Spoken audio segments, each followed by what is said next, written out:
Hey guys, it's Dave from Drones Over Canada. Here's a video of a recent interview we did on the podcast with Drone Delivery Canada CEO Michael Zahra. If you haven't done so already, make sure you subscribe to the channel. Check us out at Facebook at Drones Over Canada and subscribe to the podcast. You can listen to it anywhere you like to listen to your podcasts. Thanks very much for joining us today. Thanks for having me. So, listen, big fan of your company. I've followed it for the last few years. I'm sure a lot of our listeners also follow it.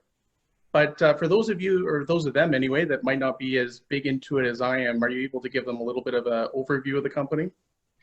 Sure. So we are a Canadian company, great Canadian success story, about 6 years old, publicly traded on the TSX Venture Exchange under the ticker symbol FLT. And first few years really focused on the technology and regulatory approval, which we received many years ago. And then the last year or so really focusing on commercialization, going operational, driving revenue.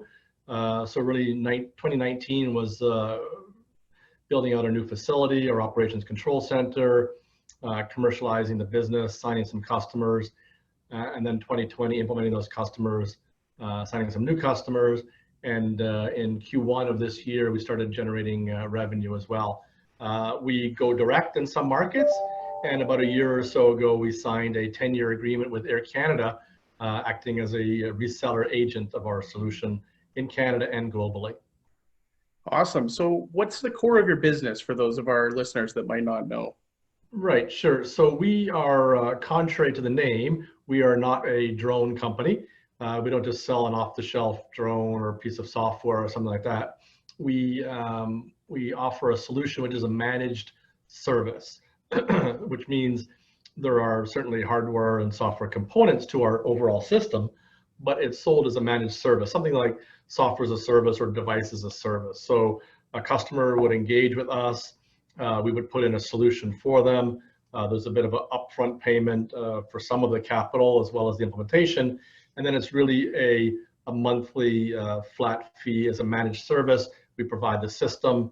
They are the, you could say, operator of the system, and that they load and unload the cargo. We're not a courier company. We don't do that for them. They do that, but we provide the infrastructure and the solution, and then we monitor and manage the system in the back end for the customer anywhere in the world.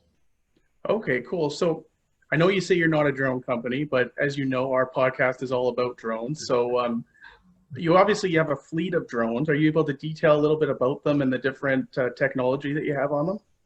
Yeah, so obviously drones are a part of our solution, or the main part of our solution. And we have 3 drones in our fleet. The smallest one is the Sparrow, which is an electric drone, and it has a range of about 30 kilometers. We'll take a payload of about 4.3 kilograms, which is about 10 pounds. And the next one up is the Robin, which has a range of about 60 kilometers and has a payload capacity of about 11.5 kilograms or about 25 pounds. Both of those are electric. And then the next jump up is to the Condor, which is a gasoline-powered drone. It has a range of about 200 kilometers and will take a payload of about 180 kilograms or about 400 pounds. So a real game changer. Nothing like that really exists in the industry globally. All the intellectual property and patents are ours.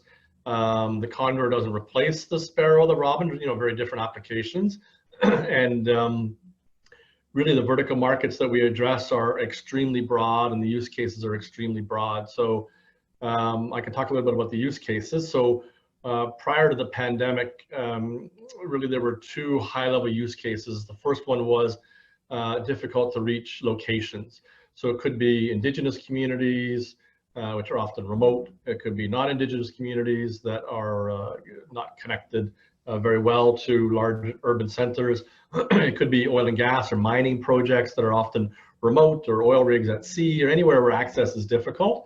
And then the second use case was really around time is of the essence. So maybe you can get there, but if I can get there faster with a drone, then it makes all the difference from a time is money point of view for the commercial and industrial markets, or potentially saving lives in the medical space, whether it's carrying defibrillators or blood or vaccines or these sort of things. And then with the pandemic, There are two more use cases that have come to light.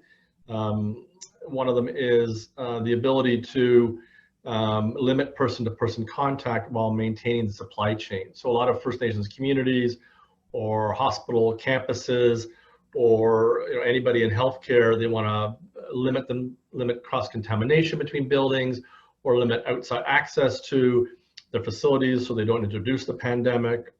But they need to keep the supply chain open, so they can use drones for that kind of delivery and limit person-to-person contact. And then the fourth use case that's come to light, which is the second one that's as a result of the pandemic, is a lot of companies are now looking at their business continuity and disaster recovery plans and realizing that they don't really have good plans, they don't have backup for the supply chain, and they're looking at a drone delivery system as part of their infrastructure. So they're looking at the system a lot more differently than they have in the past, and being a core part of their supply chain. So those are the use cases at a high level, and the vertical markets could really be anything. Again, it could be a medical pharmaceutical.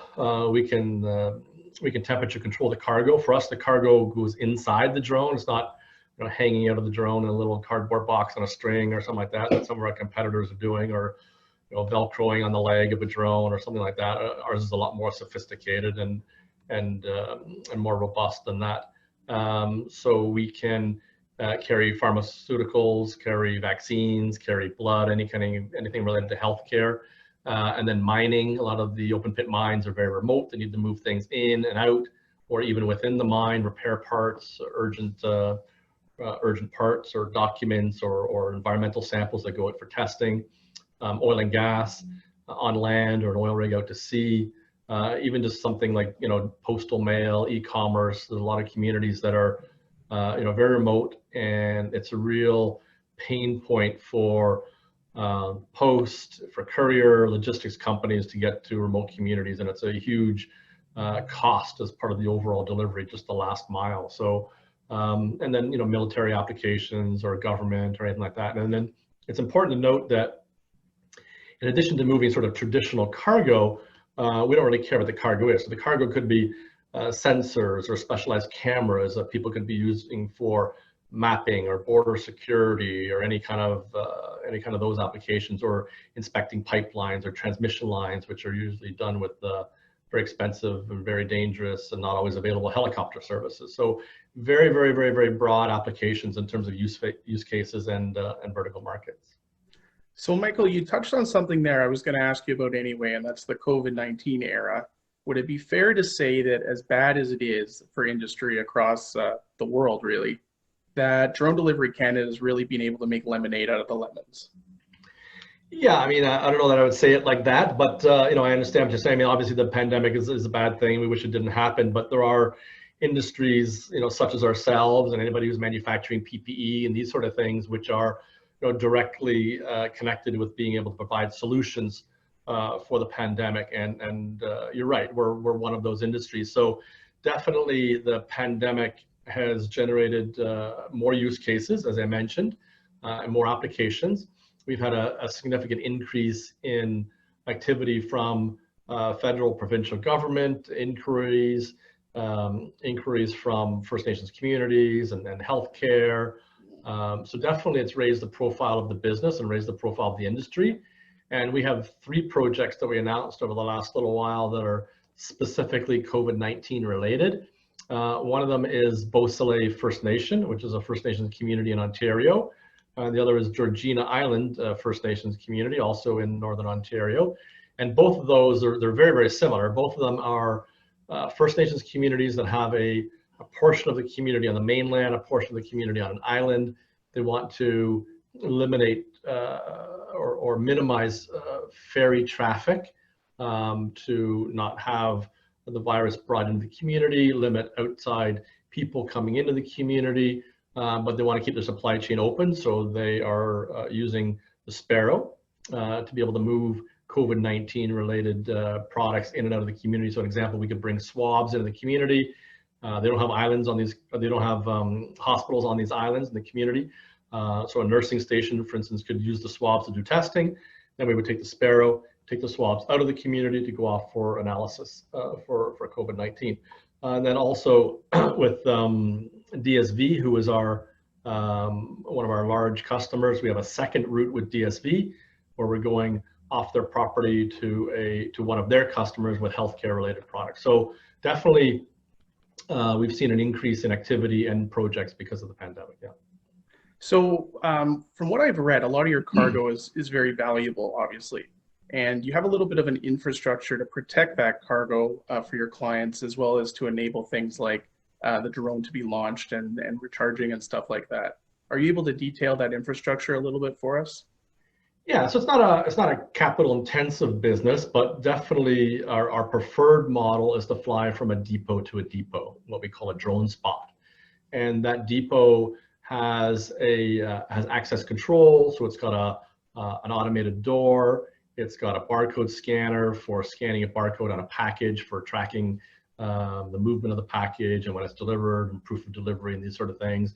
It's got security cameras. It's got a weather station. It's got a lot of electronics and automation that go with this drone spot depot. And our preferred model is to fly from depot to depot over a fixed route. And what you said is correct. I mean, a lot of the cargo that we're moving could be high value. So we could be moving raw diamonds out of a diamond mine in northern Canada, for instance, or we could be moving things like pharmaceuticals or these sort of things that are high risk if somebody were to steal them or these sort of things. We want a very, very controlled environment. The cargo was inside the drone. It can be temperature controlled, which is very different than what we see our competitors doing with the again, the string and the cardboard box and little Johnny, taking the cardboard box off the string and, having a coffee and muffin delivered to their home. It's just sort of makes for cool YouTube videos, but not exactly what we're about. Now, we do have the ability to deviate from our preferred model, so we can fly to a destination that does not have infrastructure, and then we can lower in altitude and we can drop that cargo and then fly back without having to land or without having to have any kind of infrastructure at the destination. So, residential down the road, which is not our immediate focus, we're more focused on B2B, but any kind of emergency relief, or we've done projects where we're delivering defibrillators to the field for cardiac arrest and these sort of things, there wouldn't be any infrastructure. So we can drop the cargo without landing and fly back. Not our preferred model, but we can definitely do that. Awesome. Now, what kind of altitudes are these drones flying at? So typically looking at a Sparrow as an example, we fall under the regulations of Transport Canada. We've been certified as a compliant operator to fly literally coast to coast since 2017. So we don't have to file flight plans or anything like that with them. But within those rules, we are capped at 400 feet above ground level. So the Sparrow would be a maximum of 400 feet above ground level as an example. So has there been any talk of changing that profile at some point in the future where obviously the technology is getting better and better? A lot of these drones are now going to be equipped with transponders similar to ADS-B, which will allow better integration with commercial traffic. Is that something on your radar where you're looking at, maybe in 3, 4, 5 years we'll be expanding to these different altitudes and really integrating more with manned aviation, or not really? So I guess a couple of answers. We are already, for the last few years, fully integrated with aviation. So we have an operations control center where we monitor our fleet of drones flying anywhere in the world. We can detect ADS-B. We have other systems to detect aircraft and other drones that don't have ADS-B, because not all other aircraft have ADS-B. We can put ADS-B in our drones if we choose to, if it's required, depending on the country or the airspace that we're operating in. But we're already integrated into active airspace. We've flown in Canada in active airspace. We've flown in the United States, in New York, at an airport in active airspace. So we're already able to do that. We've had that ability for a long time with our software system called Flyte, F-L-Y-T-E, and fully integrated into active airspace. Flying at higher altitude, I mean, it's different for a rotary wing drone than it is for a fixed wing aircraft. A fixed wing aircraft gets benefit of flying at 30,000 feet because of less air resistance and these sort of things. We don't gain that benefit by flying at higher altitude. So for us, flying at higher altitude doesn't really drive energy efficiency like you would with a Boeing 787 flying at its altitude. So there's no real need for us to fly above 400 feet for a Sparrow, for instance. I mean, 400 feet is more than sufficient to cover any kind of transmission lines or really flying over trees or cell phone towers and those sort of things. So there's really no benefit to us, flying at that altitude. Really, we could, from a technology point of view, we could because we can, easily integrate within the airspace, but there's no real aerodynamic benefit, I would say. Okay, cool. So I want to touch back to one of your points that you started on, and that's your partnership with Air Canada. Are you able to give us a little bit more detail on that partnership and sort of what it does for you and maybe what it does for Air Canada as well? Yeah, so we signed an agreement with Air Canada end of May, I think it was last year, so a little over a year.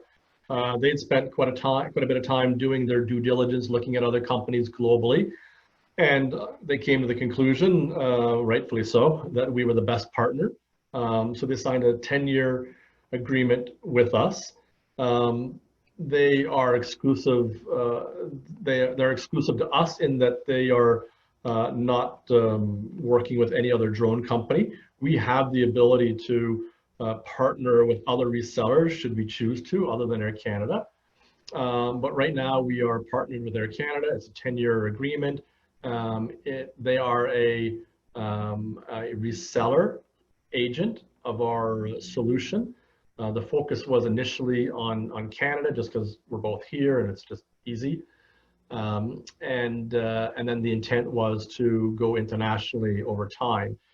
We've started the process of going internationally a lot more quickly than we expected, which is good because we've had a lot of inbound inquiries and a lot of good successes from international trade shows and international efforts that we've put out over the last 18 months. So we announced a few weeks ago, I guess it was, that we have started the process to enter the US market. So we'll see benefit from that in 2021. And then we have also, we're also having in-depth conversations with potential partners in other countries. So in various countries in Africa, Israel, Middle East, India, Europe, of course. So we should see other opportunities in the international market going forward. So in Canada, the model is that we implement the projects, and internationally, outside of Canada, we enable a partner through a licensing agreement. It's kind of like a franchise, but not exactly a franchise. We enable a partner through a licensing agreement to be the operator in their country. So they get certified with their regulator in their country to be a drone logistics airline, for instance, and then we enable that through our technology, our solution, and a licensing agreement. So that's kind of how it works outside of Canada. Cool. So how are you finding the different regulatory environments in some of these different countries that you're exploring? Yeah, and it goes from one extreme to the other. You've got a lot of countries who are, quite sophisticated, like they are in Europe or Australia or obviously Canada, United States, and other countries. And then there are countries that are, very behind, which are, maybe more the third world countries and that sort of thing, where drones might not be an immediate priority. But one thing that's, very valuable is our relationship with Transport Canada that we have nurtured over many, many years. We have a lot of credibility, a very strong collaborative relationship with Transport Canada, and that relationship and the regulatory framework that we work within and the documentation and the processes that we have as a result of working with Transport Canada and working with the FAA are translatable to other countries. It doesn't mean it's just a rubber stamp to fly in another country, but we're not starting from scratch. So if we were to go into another country, as the ones I mentioned, for instance, we're not starting from zero, and we have a lot of credibility and a lot of value in that we are certified with Transport Canada here. So that translates well, and obviously Canada and Transport Canada have a lot of respect and credibility internationally. So we're able to leverage that, which is great. Awesome. So one of the last things I want to ask you, and I know everything you've done so far is cargo related. Is Yep. there any plan to use what you've learned and leverage all the software that we just talked about and the regulatory environment stuff that we talked about, and eventually maybe branch off into carrying people? So you're right. I mean, we are focused on cargo, but as I mentioned, we can carry cameras and sensors and these sort of things, and we've done a little bit of that. Um, I mean, our Condor can take 400 pounds, so we could move people or person tomorrow. I mean, the technology allows for it, not a problem.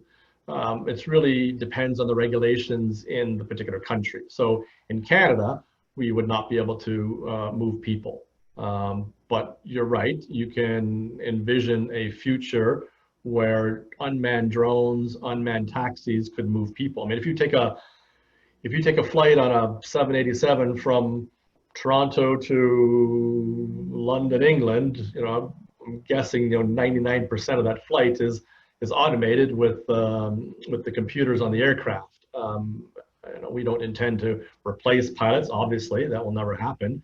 But you could certainly see an unmanned drone or unmanned taxi in the near future. So that's something that the technology allows for, just like what happens for most of the flight for a passenger flight. And you can see that in the future, but it's really going to require the regulations to relax. So it's still probably a few years away. Our focus is really on, rural, remote, and suburban business-to-business customers. And then you can see more urban opportunities, maybe some consumer opportunities, but it's probably still a few years away before anybody's moving people. Now, there's a lot of cool YouTube videos, and there's a few companies who are focused exclusively on people mover drones, but I think it's a few years away still. Yeah, I think it's interesting because, I mean, a few years ago, if we were telling somebody what you're doing now, they'd probably have a hard time believing it. You've always been at the forefront of the technology and the regulatory environment. So I do agree with you. It's probably a little ways away, but it's neat to ask, and you didn't discount it. So maybe in a few years we'll talk again and we'll have more stories like that to talk about. Oh, I'm sure we'll see it in our lifetime. I'm 100% sure. So we'll look back in a few years, and all of these things will be commonplace. I mean, George Jetson is here today. So I mean, it's the technology is here. Our ability to do that exists. It's just a matter of the regulations relaxing, and they have been relaxing, quite regularly over time, in Canada and internationally. So definitely we'll get there. Awesome. Well, listen, we appreciate your time. Before I let you go, I'm sure a lot of our listeners are going to want some more information on your company. Where can they go for that? A few places. You can go to our website, which is dronedeliverycanada.com. You can search for us on social media, on YouTube, LinkedIn, Facebook, Twitter. There's lots of videos of our project, so you can actually see really what's going on, because you really need to see it in a video to understand it and really appreciate what we're doing. And then our ticker symbol is FLT, so you can search for us online if you're interested in following the stock as well. Awesome. Michael Zahra, CEO of Drone Delivery Canada. Thank you very much for your time, and hopefully we'll talk to you again soon. Thanks for having me.